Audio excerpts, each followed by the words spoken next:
안녕하세요. 오렌지 가나안교회 매일 만나 시간입니다. 오늘 본문 말씀 고린도전서 15장 35절에서 49절까지 읽으면서 매일 만나 시작하겠습니다. 누가 묻기를 죽은 자들이 어떻게 다시 살아나며 어떠한 몸으로 오느냐 하리니, 어리석은 자여, 내가 뿌리는 씨가 죽지 않으면 살아나지 못하겠고 또 내가 뿌리는 것은 장래의 형체를 뿌리는 것이 아니요 다만 밀이나 다른 것의 알맹이 뿐이로되, 하나님이 그 뜻대로 그에게 형체를 주시되 각 종자에게 그 형체를 주시느니라. 육체는 다 같은 육체가 아니니 하나는 사람의 육체요, 하나는 짐승의 육체요, 하나는 새의 육체요, 하나는 물고기의 육체라. 하늘에 속한 형체도 있고 땅에 속한 형체도 있으나 하늘에 속한 것의 영광이 따로 있고 땅에 속한 것의 영광이 따로 있으니, 해의 영광이 다르고 달의 영광이 다르며 별의 영광도 다른데 별과 별의 영광이 다르도다. 죽은 자의 부활도 그와 같으니 썩을 것으로 심고 썩지 아니할 것으로 다시 살아나며, 욕된 것으로 심고 영광스러운 것으로 다시 살아나며, 약한 것으로 심고 강한 것으로 다시 살아나며, 육의 몸으로 심고 신령한 몸으로 다시 살아나니, 육의 몸이 있은즉 또 영의 몸도 있으니라. 기록된 바 첫사람 아담은 생영이 되었다함과 같이 마지막 아담은 살려주는 영이 되었나니, 그러나 먼저는 신령한 사람이 아니요 육의 사람이요 그 다음에 신령한 사람이니라.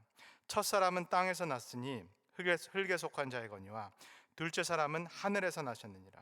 무릇 흙에 속한 자들은 저 흙에 속한 자와 같고 무릇 하늘에 속한 자들은 저 하늘에 속한 이와 같으니, 우리가 흙에 속한 자의 형상을 입은 것 같이 또한 하늘에 속한 이의 형상을 입으리라. 아멘. 이제 고린도전서 이 대장정을 마칠 시점이 되었습니다. 고린도전서를 저희가 이번 주 금요일까지 함께 나누고 되고, 그 다음에 토요일부터는 저희가 새로운 책 또 요나서를 함께 공부하게 됩니다.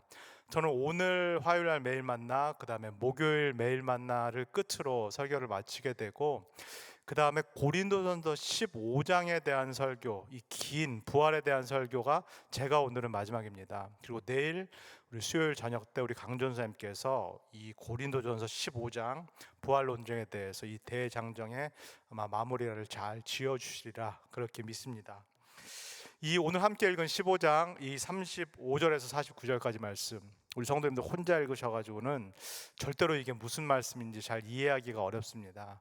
바울이 여러 가지 비유를 들어서 말을 하고 있는데 무슨 말을 하고 있는지 이해하기가 참 어렵습니다. 그래서 제가 좀 본문을 따라가면서 차근차근 좀 쉽게 설명을 해보도록 하겠습니다. 오늘 35절을 먼저 읽겠습니다. 누가 묻기를 죽은 자들이 어떻게 다시 살아나며 어떠한 몸으로 오느냐 하리니. 그냥 읽어서는 납작한 문장이고 몸이 건조한 문장인데, 우리 성도님들이 이걸 묻는 지금 사람의 뉘앙스를 한번 살려내야 되겠습니다. 그냥 묻는 질문이 아니라 이 조롱하는 투로 묻는 질문입니다. 막 비하하고 경멸하는 마음을 가지고 사도 바울에게 이 고린도 교인들이 묻는 질문입니다. 사도 바울 선생, 자꾸 부활 얘기를 하는데 어떻게 죽은 사람이 다시 살아난다는 말입니까? 그리고 만약에 죽은 몸이 다시 살아난다라면은 어떤 몸으로, 어떤 형체로 다시 살아난다는 말입니까? 못 믿겠다라는 이 비하하는 경멸주의 어조를 가지고 이 고린도 교인들이 사도 바울에게 묻습니다. 제정신을 갖고 있는 사람이, 지성인이 이것을 어떻게 믿느냐라고 말하는 이 질문에 바울이 이렇게 대답을 합니다. 우리 36절에서 38절까지 읽겠습니다. 어리석은 자여, 내가 뿌리는 씨가 죽지 않으면 살아나지 못하겠고 또 내가 뿌리는 것은 장래 형체를 뿌리는 것이 아니요 다만 밀이나 다른 것의 알맹이 뿐이로되, 하나님이 그 뜻대로 그에게 형체를 주시되 각 종자에게 형체를 주시느니라. 계속 못 믿겠다. 어떻게 죽은 시신이, 죽은 자가 다시 살아나는가? 예수 그리스도의 그 부활도 못 믿겠고 나는 내가 죽어서 내 몸이 다시 살아나는 것도 도저히 못 믿겠다. 이렇게 말하고 있는 고린도 교인들, 그리고 현대인들에게 바울이 이렇게 말합니다. 못 믿겠으면은 자연을 한번 둘러보아라. 자연을 한번 둘러보면은 당신이 못 믿겠다라고 말하는 그 많은 일들이 자연 속에서는 참 자연스럽게 일어나고 있다라고 지금 사도 바울이 얘기를 합니다. 그러면서 하나의 예로 한 씨앗을 보여줍니다. 여기서는 지금 밀의 씨앗을 이렇게 보여줍니다. 그러면서 사도 바울이 이 어리석은 사람들아, 조금 직접적으로 사도 바울이 이 원어를 표현할 때 보면은 이 바보들아 이렇게 말하면서 이 씨앗을 하나 사도 바울이 보여줍니다. 이 씨앗이 땅에 들어가면은 이제부터는 눈에 보이지 않게 되는데, 그러면 어떻게 되느냐라고 묻습니다. 사도 바울의 표현에 따르면은 씨앗이 죽는다. 우리 표현에 따르면은 씨앗이 썩어서 발화가 되기 시작합니다. 그렇다면 이 발화 이후에 땅 밖으로 무엇이 올라오기 시작하나요? 땅 밑으로는 발화가 된 다음에 뿌리가 생기기 시작하고, 땅 위로는 줄기가, 나무가 하나 올라오기 시작합니다. 그리고 이 줄기 나무에서 가지가 만들어지기 시작합니다. 그리고 가지 끝에서부터 작은 열매 또는 꽃봉오리 같은 것들이 만들어지기 시작합니다. 그리고 때가 되면 어떻게 되나요? 추수할 때 또는 성경에서 말하는 마지막 때가 되면 어떻게 되나요? 이 작은 씨앗부터 시작해서 마지막 때가 되면 정말로 이 나무 끝에서, 이 밀 끝에서 열매가 맺히고 또 꽃이 찬란하게 맺히는 거, 펼쳐지는 것을 우리가 보게 됩니다. 사도 바울이 지금 이것을 보라라는 겁니다. 자꾸 못 믿겠다, 못 믿겠다, 못 믿겠다라고 하는데, 당신이 못 믿겠다라는 일들이 자연 속에서 일어나고 있다. 그리고 이 못 믿겠다라는 이 일이 어떻게 일어나느냐, 누구 때문에 일어나느냐라고 지금 바울이 말씀하고 있나요? 하나님 때문이다. 하나님께서 이 작은 씨앗에 이미 나중에 어떻게 될 그 형체를 담아 놓으셨기 때문에 이 작은 씨앗에부터 미래의 이 큰 형체가 나타난 것이다라고 바울이 지금 마치 시청각 교육하듯이 우리 고린도 교인들에게 이야기를 하고 있습니다. 그래도 못 믿겠는데요. 나는 그래도 못 믿겠다. 이 씨앗에서 사실은 나중에 때가 되었을 때 나무가 자라고 꽃이 피고 열매를 맺히는 거, 이거는 자연현상이 아닌가, 이거는 자연적으로 일어나는 것이 아닌가. 근데 부활은 지금 다른 이야기 아닌가. 부활은 완전히 차원이 다른, 말 그대로 초자연적인 일 아닌가. 이거는 기적 아닌가. 이걸 내가 어떻게 믿느냐. 계속 못 믿겠다 못 믿겠다 하는 사람들이 있습니다. 그랬더니 또 바울이 이렇게 대답합니다. 그래? 못 믿겠어? 그러면 내가 또 다른 예를 하나 더 설명해 주겠어. 그러면서 40절에서 41절 말씀을 지금 바울이 말합니다. 하늘에 속한 형체도 있고 땅에 속한 형체도 있으나 하늘에 속한 영광이 따로 있고 땅에 속한 것의 영광이 따로 있으니 해의 영광이 다르고 달의 영광이 다르고 별의 영광도 다른데 별과 별의 영광이 다르도다. 이제 그러면은 눈을 들어보라고 말합니다. 이제 눈을 들어서 하늘을 한번, 천체를 한번 바라보라, 우주를 한번 바라보라라고, 밤에 그렇게 눈을 들어서 한번 바라보라라고 이야기를 합니다. 밤에, 깜깜한 밤에 눈을 들어서 위를 보면 뭐가 보이나요? 사도 바울이 말한 대로 여러 별들이 보입니다. 근데 별들이 다 다릅니다.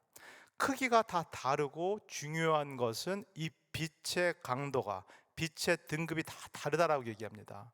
별도 밝은데 별보다 더 밝은 것이 무엇인가요? 바울이 말한 것처럼 달입니다. 달도 엄청나게 밝은데 그러나 달보다 더 밝은 것이 무엇인가요? 해입니다. 해가 정말로 밝다. 하늘을 보면은 여러 행성들, 별들이 있는 것처럼 보이지만 다 크기가 다르다, 다 등급이 다르다, 다 밝기가 다르다라고 지금 사도 바울이 이야기를 하고 있는 것입니다. 그리고 나서 이제 눈을 들어서 하늘을 봤어? 그러면 다시 눈을 내려서 여러분들의 몸을 한번 보십시오라고 사도 바울이 이야기를 이어갑니다. 우리 42절에서 44절까지 읽겠습니다. 죽은 자의 부활도 그와 같으니 썩을 것으로 심고 썩지 아니할 것으로 다시 살아나며, 욕된 것으로 심고 영광스러운 것으로 다시 살아나며, 약한 것으로 심고 강한 것으로 다시 살아나며, 육의 몸으로 심고 신령한 몸으로 다시 살아나니 육의 몸이 있은즉 그 다음에 영의 몸도 있느니라. 성도님들께서 사도 바울이 지금 하라는 대로 한번 해보시면 좋겠습니다. 성도님들의 몸을 한번 보시면 좋겠습니다. 아니면 성도님들이 화장실에 가셔서 거울을 한번 보시면 좋겠습니다. 몸이 보입니다. 우리의 얼굴이 보입니다. 뭐 이 몸을, 이 얼굴을 좋아하든 안 좋아하든, 마음에 들든 안 들든 우리의 몸이 보이고 또 우리의 얼굴이 보입니다. 어찌된 것 간에 우리의 몸, 우리의 얼굴은 아름답습니다. 한마디로 기가 막힙니다. 우리의 눈과 코와 입이 있는데 이게 정말로 기가 막힌 기능들을 하고 있습니다. 기가 막힌 역할들을 지금 하고 있고 균형을 이루고 있다라고 말할 수 있겠습니다. 성경에서 말하는 것처럼 하나님이 어떻게 이렇게 신묘막측하게 우리의 몸, 각 기관을 지으셨고 이것을 마치 우주를 다스리듯이 이렇게 신묘막측하게 운영하고 계신지 우리가 감탄하고 놀랄 지경입니다. 그런데 우리의 이 신묘막측한 몸도 시간이 지나면 어떻게 되나요? 우리 교회는 어르신들이 많으시기 때문에 너무나 잘 아실 텐데 이 신묘막측한 몸도 시간이 지나면은 오작동을 하기 시작합니다. 내 마음에 따라서 움직이지 않습니다. 오작동을 넘어서서 더 안타까운 것은 시간이 가면은 작동을 멈춥니다. 사도 바울이 말한 것처럼 이 놀랍고 영광스러운 우리의 이 육체도 사실은 끝난다, 썩어진다, 부패한다, 우리는 죽는다라고 바울이 이야기를 합니다. 그런데 이 몸 다음에 또 다른 차원의 몸이 있다라고 사도 바울이 이야기를 합니다. 이 귀하고 놀랍고 신묘막측하고 그리고 기특한 우리의 이 몸 다음에 그 다음 단계, 그 다음 등급이 있는데 정말로 더 놀랍고 더 신기한 몸이 우리에게 주어진다라고 얘기합니다. 아까 사도 바울이 눈을 들어서 하늘을 보라라고 했던 그 내용, 별들을 봐라. 다 똑같아 보이지만 다 다르지 않니? 등급이 다르지 않니? 밝기가 다르지 않니? 영광이 다르지 않니? 우리의 몸도 두 단계가 있다라고 얘기합니다. 지금의 이 몸도 너무 좋고 너무 기능이 대단한 몸인데 그 다음에 올 몸, 성경이 말하는, 바울이 말하는 신령한 몸이라고 불리는 이 spiritual body라고 말하는 이 몸, 바울이 또 하늘에 속한 몸, 영어로 heavenly body라고 말하는 이 바디는, 이 몸은 완전히 다른 차원의 바디다라고, 몸이다라고 얘기합니다. 우리가 컴퓨터도 때가 되면은 업그레이드하고 계속해서 업그레이드가 필요한데 이 두 번째 몸이 오면은, 두 번째 몸을 우리가 선물로 받게 된다면은 업그레이드 자체가 이제는 필요 없는 완전한 새로운 몸이 우리에게 주어질 것이다라고 사도 바울이 이야기를 하고 있는 것입니다. 여기까지 들으시면서도 고린도 교인들도 그렇고 현대인들도 그렇고 분명히 이렇게 생각하시고 이렇게 말하는 분들이 있습니다. 뭐 쓰고 있네? 소설 쓰고 있네. 소설 쓰고 있네라고 생각하는 사람 분명히 있습니다. 판타지 쓰고 있고 공상 과학 소설 쓰고 있네. 오늘날 시대, 과학 시대, 의학 시대, 4차 산업혁명 시대, AI 시대 소설을 써도 좀 적당히 써라라고 말씀하시는 분 분명히 우리 주위에 있습니다. 근데 사도 바울이 확실하게 말합니다. 지금 내가 하고 있는 이야기는 소설이 아니다라고 말합니다. 우리 45절에서 47절까지 읽겠습니다. 기록된 바 첫사람 아담은 생명이 되었다 함과 같이 마지막 아담은 살려주는 영이 되었나니 그러나 먼저는 신령한 사람이 아니요 육의 사람이요 그 다음에 신령한 사람이니라. 첫사람은 땅에서 났으니 흙에 속한 자이거니와 둘째 사람은 하늘에서 나셨느니라. 바울이 지금 하라는 대로만 그대로 우리가 한번 해보면 좋겠습니다. 다시 한번 우리 성도님들이 몸을 보시기 바랍니다. 여러분들의 몸을 보시고 이제는 몸을 이렇게 만져보시기를 소원합니다. 뭐 얼굴을 만져보시든지 몸을 이렇게 만져보시면 좋겠습니다. 만져지시나요? 안 만져지시나요? 만져집니다. 왜 만져집니까? 사도 바울이 여기서 창세기 2장을 인용하는 것처럼 사도 바울의 표현으로는 창세기의 표현에 따르면 이게 어디서 왔기 때문에? 흙에서 왔기 때문입니다. 흙에서 왔기 때문에 만져집니다. 오늘날 우리 표현으로 바꾸면 물질입니다. 몸은 물체, 물질입니다. 물질에서부터 몸이 나왔다라는 거 우리가 다 알고 있습니다.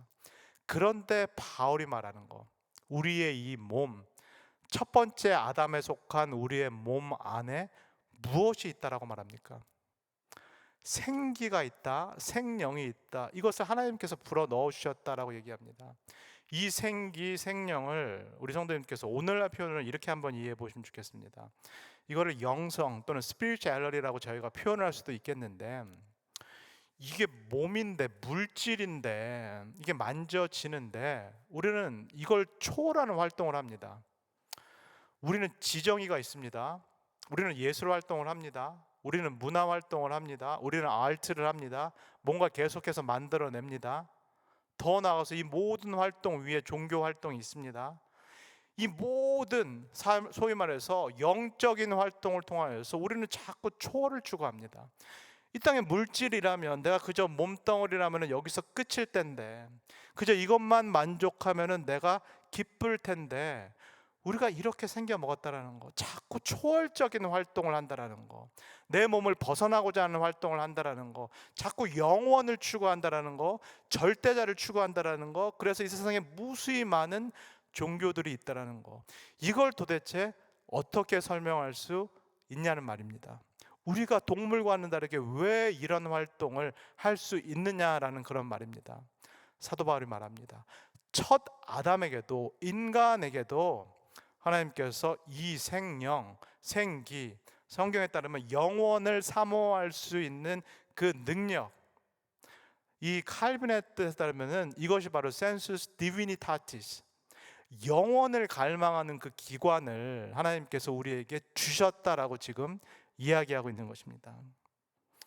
이것도 대단한데, 이게 그냥 몸덩어리 같은데, 물질 덩어리 같은데, 하나님께서 이거를 우리 안에서 주셔서 자꾸 영원을 사모하고 예술 활동을 하게 하고 종교 활동을 하게 하고 절대자를 찾게 만드신 이것도 대단한데, 사도 바울이 말하는 것은 이게 끝이 아니다라는 겁니다. 이게 끝이 아니라 죽음 이후에 새로운 몸으로 부활될 것이다. 우리가 예수 그리스도를 믿기 때문에 예수 그리스도와 연합이 돼 있고 한 몸이 돼 있기 때문에 그 다음에는 이보다 더한 능력을 하나님께서 주신다.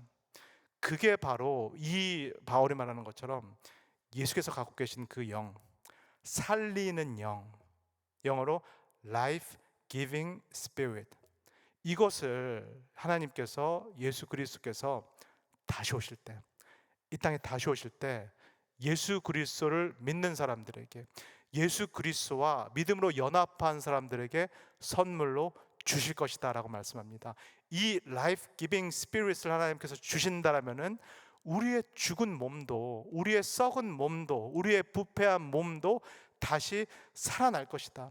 하나님께서 첫 아담을 만드셨을 때 그에게 생기를 불어 넣어 주셔서 살리신 것처럼 이 라이프 기빙 스피릿을 줄 수 있는 예수 그리스도께서 다시 오실 때 믿음으로 예수 그리스도와 연합한 자들을 하나님께서 부활의 몸으로, 신령한 몸으로, 스피리추얼 바디로, 헤븐리 바디로 다시 살려내실 것이다라고 약속하고 계신 것입니다.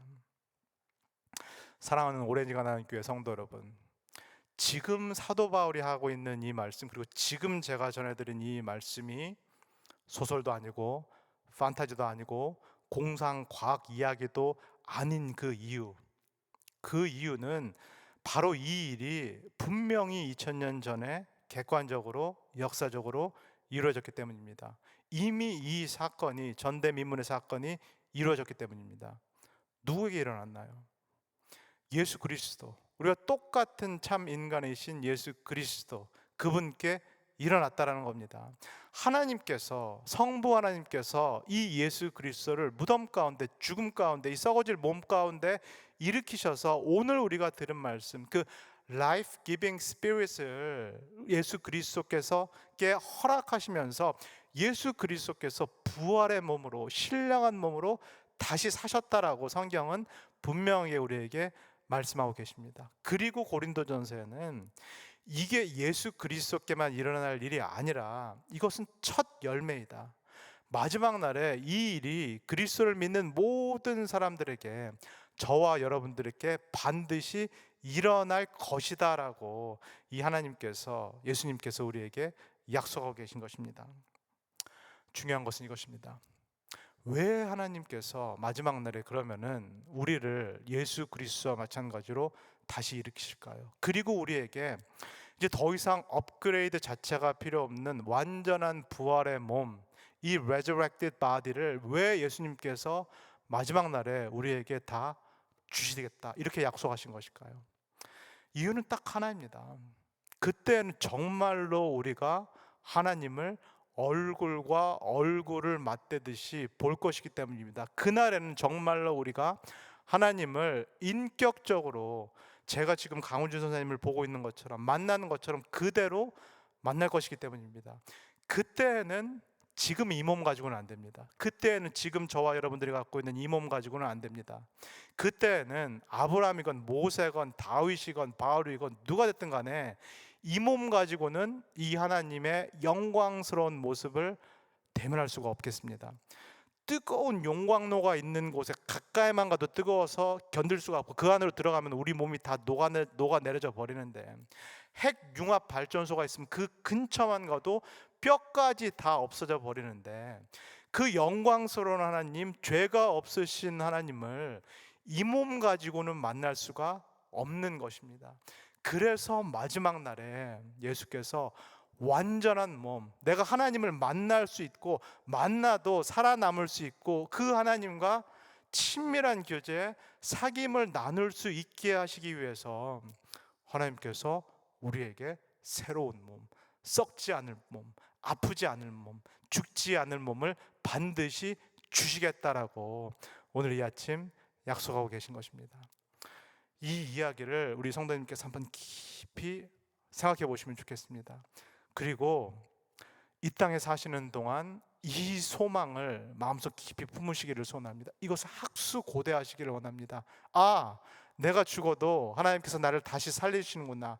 내가 다시 살아나면은 이 몸으로 살아나는 게 아니라 완전히 새로운 몸, 업그레이드가 필요하지 않은, 더 이상 죽지 않을, 아프지 않을 완전한 몸으로 내가 부활이 되는구나. 그리고 나서 내가 사랑하는 그 하나님을 만나게 되는구나. 그 소망을 우리 성도님께서 깊이 품으시기를 소원합니다.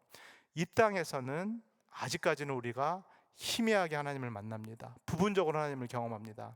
사도 바울도 고백한 것처럼 거울로 보듯이 희미하고 불투명하게 하나님과 교제할 수밖에 없습니다. 그러나 이 부활의 소망을 학수고대하시면서 오늘 하루도, 그리고 이 아침에도 나를 사랑하시고 나를 만나 주시기를 원하시는 이 하나님과 깊은 사귐, 그리고 친밀한 교제를 나누시는 모든 오렌지가 나는 교회 성도님 되시기를 주 예수 그리스도의 이름으로 간절히 소원합니다. 다 기도하겠습니다. 하나님 감사합니다. 하나님께서 우리에게 지금 이 현재의 몸을 주신 것도 참 감사합니다. 이 몸을 가지고 하나님께서 주신 아름다운 피조 세계를 누릴 수 있고, 좋은 것들을 볼 수 있고, 좋은 음식을 맛볼 수 있고, 좋은 관계들을 누릴 수 있게 하신 그 은혜와 축복에 감사를 드립니다. 하나님, 그러나 오히려 죽음 이후에 더 완전한 몸, 정말로 신령한 부활의 몸을 우리에게 주시겠다라고 약속하여 주셔서 감사를 드립니다. 하나님께서 그 몸을 우리에게 주신다라고 그 약속하신 이유가 다름 아닌 영광스러운 주님을 만나게 하시기 위해서, 그 찬란한 빛이 나시는 그 하나님을 우리가 누리게 하기 위함을 우리가 이 시간에 깨닫습니다. 하나님 아버지, 그 소망이 우리 안에 있게 하여 주시옵소서. 이 땅을 살아갈 때 우리가 부분적으로 희미하게 하나님을 만나지만, 그러나 이 땅을 살아갈 때에도 내가 만날 그 예수 그리스도, 내가 경험하고 내가 누릴 그 하나님을 소망 가운데 품을 수 있도록 우리 모두를 축복하여 주시옵소서. 감사를 드리며 예수님의 이름으로 기도합니다. 아멘.